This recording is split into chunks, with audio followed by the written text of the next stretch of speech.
Most learners think haggling is all about knowing more words, but the truth is, knowing the wrong phrase can actually make you pay more.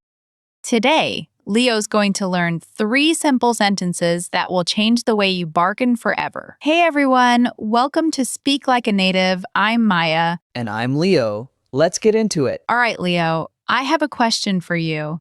Imagine you're at a street market in Bangkok or Istanbul, or even a flea market in London. You see a beautiful handmade leather bag. The seller says the price is $60. What's the first thing you say? How much?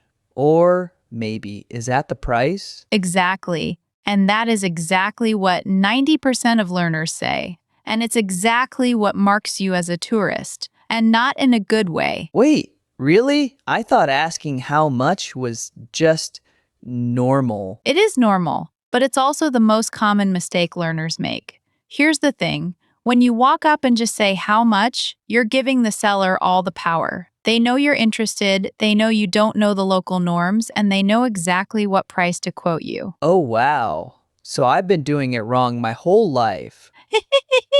You and millions of other learners, but don't worry, today we're going to fix that.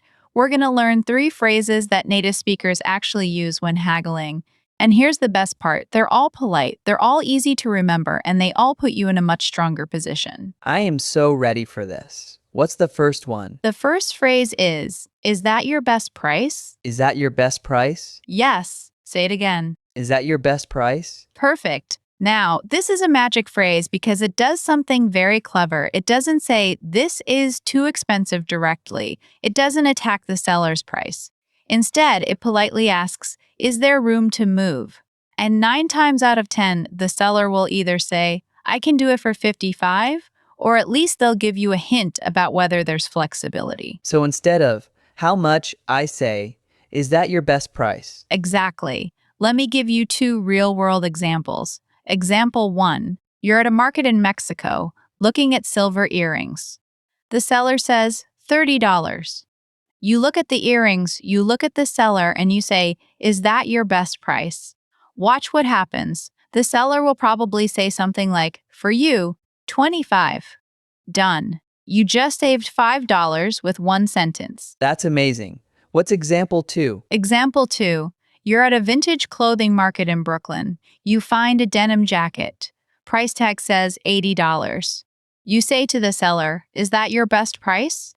The seller might say, that's the marked price. That tells you no room to haggle, so you know immediately, no negotiation possible. And that's actually useful information too, right? Right. So it's not just about getting a discount. It's also about knowing when you can't get a discount. Exactly. You read my mind.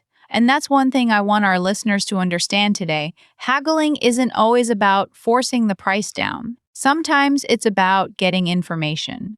Knowing when to walk away is just as important as knowing what to say. Okay, Maya, I'm already feeling more confident. What's the second phrase? The second phrase is, would you take? Would you take $40? Yes. But remember, you want to be reasonable. If the bag is $60, don't say, would you take $10? That's insulting. But would you take $40? That's a respectful starting point. So the phrase is, would you take, and then I say my offer. Exactly. And this is different from saying, I'll give you, which sounds a bit abrupt.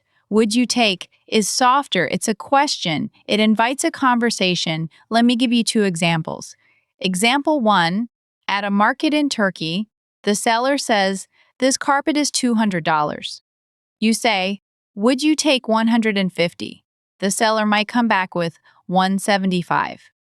And now you're negotiating. I love that. And example 2? Example 2, you're at a farmer's market in California. A jar of honey is $12. You say, would you take 10? The seller says, I can do 11. See how that works? You started a conversation. Okay, I'm going to remember that one. Would you take? So it's like a polite way to start the negotiation without being pushy. Exactly. Now, there's a third phrase, and this one is my personal favorite because it shows you know the culture. Oh, I'm intrigued. What is it? The third phrase is, that's a bit steep. That's a bit steep. Yes, steep means expensive, but it's a very natural, very common way to say it without being rude. When you say that's a bit steep, you're saying I think this is too expensive in a friendly conversational way. So instead of saying this is too expensive, I say that's a bit steep. Exactly, and it's important to say a bit. If you say that's steep, it sounds a little stronger, but a bit softens it. That's a bit steep. It sounds like you're just making an observation, not attacking the price. Oh, that's clever. Can you give me examples? Of course. Example 1. You're at a souvenir shop in Rome. A small keychain is 15 euros. You say to the shopkeeper, that's a bit steep for a keychain, isn't it? And the shopkeeper might say, okay, 12. Example 2. You're at a beach market in Thailand. A sarong is 500 baht. You say, that's a bit steep. The seller says, for you, 400. Okay, I love that. So that's a bit steep is like a friendly complaint. That's a great way to describe it, a friendly complaint. And it works because it doesn't sound aggressive. You're not angry. You're just gently pointing out that the price seems high. All right, so we have 3 phrases. Is that your best price? Would you take? And that's a bit steep. I'm going to practice these. Good. But before we move on, I want to talk about something really important. And this is where most learners get into trouble. Oh, I'm listening. It's not just what you say, it's when and where you say it. Haggling is not acceptable everywhere. In fact, in many places in the US and UK, haggling is considered rude. Wait, really? I thought Americans love to bargain. No, Leo, that's a very common misunderstanding. In most stores in the US and UK, especially in supermarkets, department stores, and chain stores, the price is the price. Trying to haggle there will make you look either very confused or very rude. Oh my goodness, I definitely would have tried to haggle at a Target or a supermarket. That would have been embarrassing. It would have been, and it happens to learners all the time. So let me give you a simple rule. In the US and UK, you can haggle in these places: flea markets, garage sales, farmers markets, and sometimes at small independent shops if you're buying multiple items. You cannot haggle in supermarkets, department stores, chain stores, restaurants, or coffee shops. So if I'm at a Starbucks and I say, is that your best price for a latte?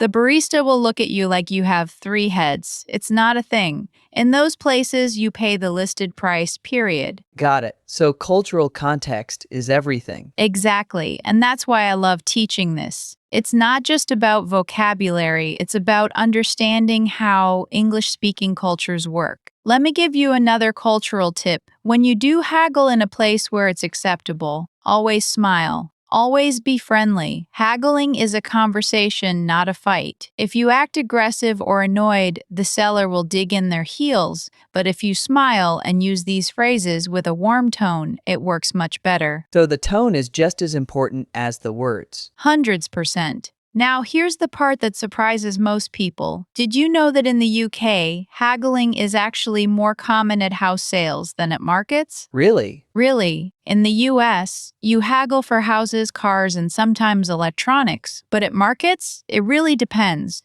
In the UK, you can haggle at car boot sales, that's like a flea market, but not at regular shops. So the rules are different even between the US and UK. This is so helpful. I wish I had learned this before my trip to London last year. Well, now you know, and our listeners can benefit too. So let's do a quick practice round. I'm going to play the seller, and you're going to practice these phrases. Okay, I'm ready. All right. I'm a seller at a flea market in London. I have a vintage watch. I say, this is a beautiful vintage watch. For you, I can do 80 pounds. Is that your best price? Good. And I say, I can come down to 75. Would you take 60? Nice. And I say, I can do 70. That's a bit steep for a watch I don't know works.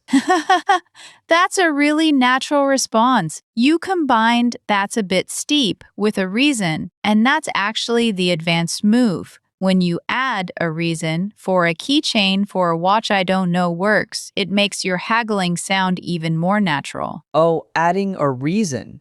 I didn't think of that. Yes. So the full phrase would be, that's a bit steep for a, or Is that your best price for? It's a small change, but it makes a big difference. Okay, let me try that. Is that your best price for this bag? Perfect. Would you take $40 for this jacket? Perfect. That's a bit steep for a used camera. You're a natural. Now, here's a challenge for our listeners. This week, I want you to imagine you're at a market and you use these 3 phrases. Say them out loud. Practice them in front of a mirror because the more you say them, the more natural they'll feel. Absolutely. And I want to add something. If you're a Spanish speaker, you might be tempted to say, "Is that the best price?" without the possessive your. In Spanish, you might say, "Este es el mejor precio." But in English, it's always your. Is that your best price? Great catch, Leo. And for Chinese speakers, the common mistake is saying this is a bit expensive instead of that's a bit steep. That's a bit steep is the native phrasing. For Arabic speakers, be careful about word order. It's is that your best price, not is that your price best. So all learners, no matter your language, can benefit from practicing these phrases. Exactly. And before we wrap up, I want to give you one more tip.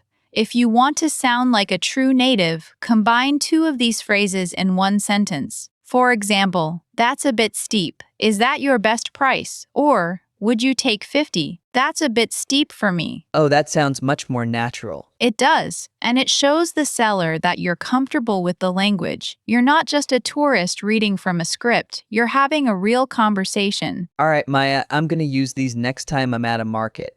I'm feeling so much more confident. That's the goal. Today's rule: stop starting with how much. Start with is that your best price? Or would you take? Or that's a bit steep. Walk into any market in the world and you'll sound like you know what you're doing. Love that. Thank you, Maya. And thank you to everyone listening. If you enjoyed this episode, please subscribe and leave a review. It helps other learners find us. And remember, real English is about conversations, not textbooks. We'll see you next time.